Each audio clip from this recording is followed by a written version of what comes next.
Yo, what is up guys? It's Pedro here, and today I have a very special video. So today I will be grading the Redskins 2020 offseason. If you guys are new, subscribe for Redskins and NFL content. So let's get right into it. So I'm going to be grading, like I said, the Redskins offseason. I'm going to be starting with the coaching staff, going to the free agency and the draft overall. And so yeah, this offseason was very special. I think it's going to be an offseason we remember for a long time. And remember, I'm going to be grading more. I'm going to be weighting some things more than others. I think coaching is the most important thing, and then draft, and then free agency. So that's how I'm going to kind of weight it. So, yeah, I'm going to first talk about coaching, then free agency, then the draft. So, starting off with coaching, just think about this. We replaced Jay Gruden and Greg Minuski with Ron Rivera and Jack Del Rio. That is huge right there. That is absolutely huge. Ron Rivera is an established coach in the NFL, went to the Super Bowl in 2015, made the playoffs a few years also, and the only reason he hasn't made the playoffs in the last couple of years is because Cam Newton hasn't been healthy and he hasn't been consistent. If not for that, he would have probably made the playoffs the last few years. But I think he's a very good coach, 24th season coaching in the NFL, and yeah, I think this is a great coach for us. He's going to instill a great culture, which we really haven't had in a very, very long time in Washington. And I think it's a perfect hire. I think there's no one I wanted more than Ron Rivera. Maybe Eric Bieniemy to help with Haskins. But besides that, I think Ron Rivera was my first choice. And yeah, and then like I said, you got Jack Del Rio, who has had very, very good defenses in the past. He with the Raiders, he was their coach, did okay with them. Had a couple years with where their defense wasn't great, but he had also a couple of years where the defense was elite. And then with the Broncos and Panthers, his defense was top two. He turned the defense from in the both defenses were ranked 20th or lower, and then when he got there, they got to second. So I think great sign or a great hire. And then Scott Turner, decent. I would have liked to have kept Kevin O'Connell, but I think this is solid. He has a good scheme, and I think running backs are really gonna like what he brings to the offense. And then a couple other. These are the other coaching staff guys we got. I love Ken Zampese. Randy Jordan, I like that we kept him. And the other ones, Jim Hostler is a good wide receiver coach. And the rest of these guys are pretty good too. Yeah, nothing too special here. You guys can look through that real quick while I talk. But I'm going to give coach, so I'm grading A plus to F.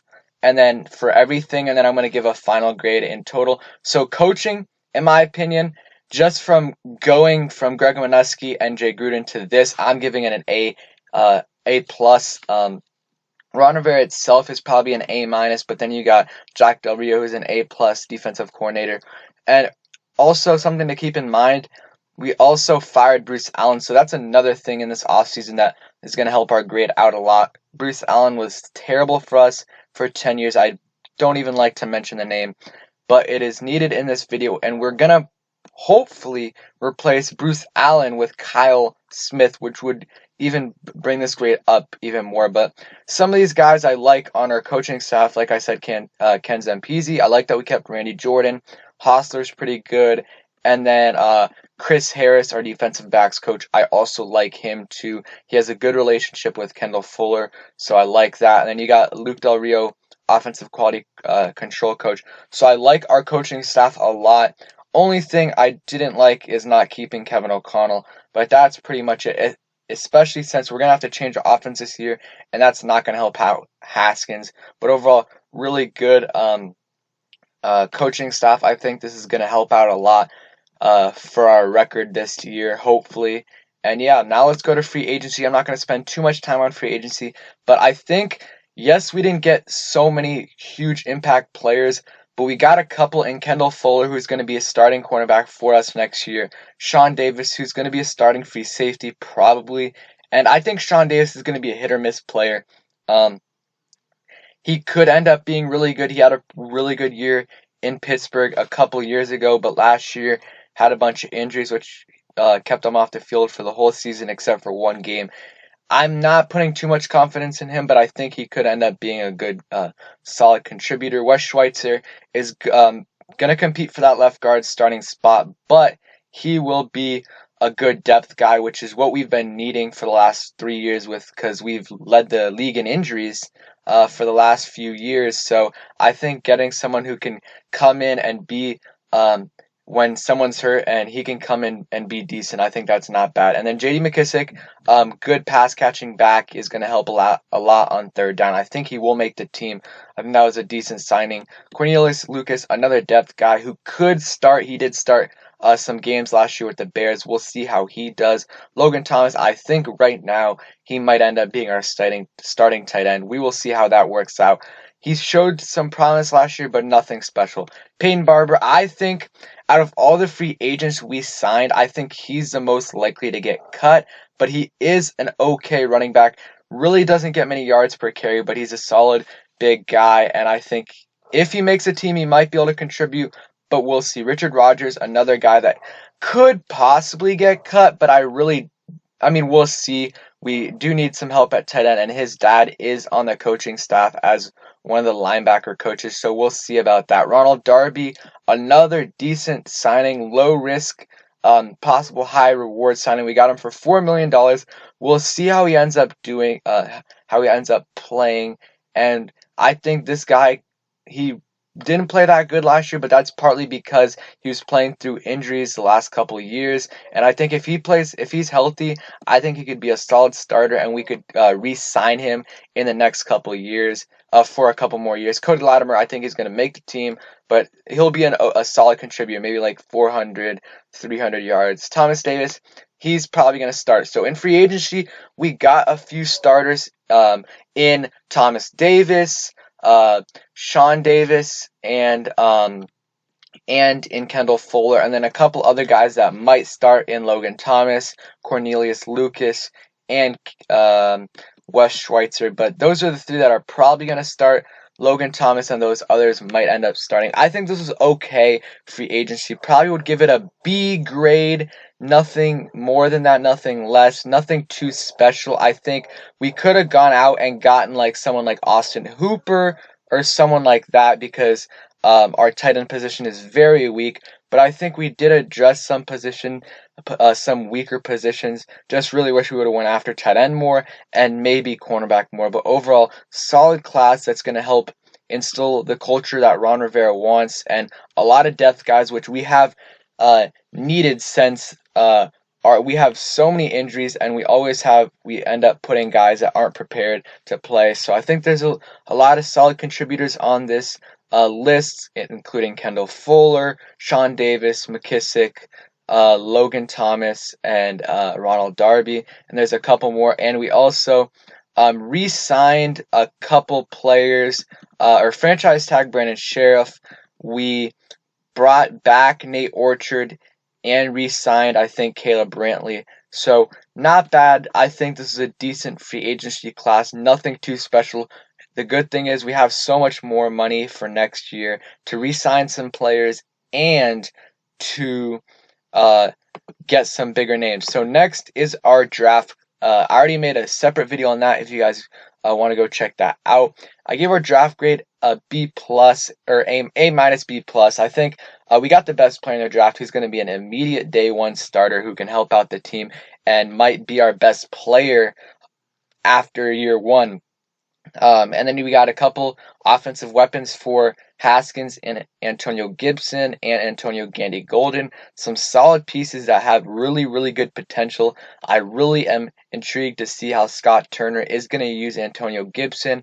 And then you got Sadiq Charles in the top of the fourth round, who's really a first to second round talent, but fell due to character issues. I think he can come in and start week one. And I think it's good when tackles start week one because they develop a lot more, or rookie tackles start week one because they develop a lot more quickly. And I think he can be solid. I think he can be an above average tackle in this league. And getting that at the fourth round is incredible. And then the last few picks were decent. You got Keith Ismail, Khaleke Hudson, Cameron Curl, James Smith-Williams. I mean, not necessarily decent, some okay draft picks there in Khaleke Hudson, Curl, and Ismail. I think Ismail is going to be some depth on the offensive line and might end up starting in 2021 if Chase Roulier doesn't re-sign with, or if we don't re-sign him. Khaleke Hudson, I think he's going to contribute right away on special teams, maybe play a little bit on defense, but I definitely think he's going to be a great special teams contributor. Cameron Cole, same thing, might get on the field if our cornerback depth gets even thinner. And then James Smith-Williams, I doubt he's going to make he might make, I think he's definitely going to make the practice squad, but I don't know if he's going to make the actual team. So my offseason grade, if you count everything, and I'm waiting coaching's probably at least 50% for me, because coaching and quarterbacks win championships. That's the most important. I mean, defenses win championships too, but coaching is the most important thing, probably followed by quarterback. So I think we got one of the best. We got the best coach on the market, in my opinion. Plus, got the best, no doubt, the best defensive coordinator on the market. We got him, and then we got Scott Turner. That was okay. I would have rather gotten Kevin O'Connell. And then free agency was, but I think free agency is if like I were to do percent wise for weighting, it would probably be the least amount weighted, because you build through the draft. So I think free agency is just getting a couple key starters or some contributors. So I'm going to give our offseason grade an A-, because coaching. That's what we did. We got a great coach, great defensive coordinator. We also fired Bruce Allen, got the best player in the draft, and got a few decent players in free agency. So I'm really excited. I think this offseason, we're going to remember this offseason for a really long time. And I think this is going to change our future. Like I said, got a really good coach and some good coordinators. I'm excited to see how Jack Del Rio uses Chase Young and Montez Sweat, and then also I'm excited to see how Scott Turner uses Antonio Gibson and the other offensive weapons we have. Again, thank you guys for watching. I really hope you guys enjoyed this video. If you did, please smash the like button. Give me some video suggestions in the comments below. I'm probably going to be doing a Sadiq Charles breakdown. So thanks for watching, and peace.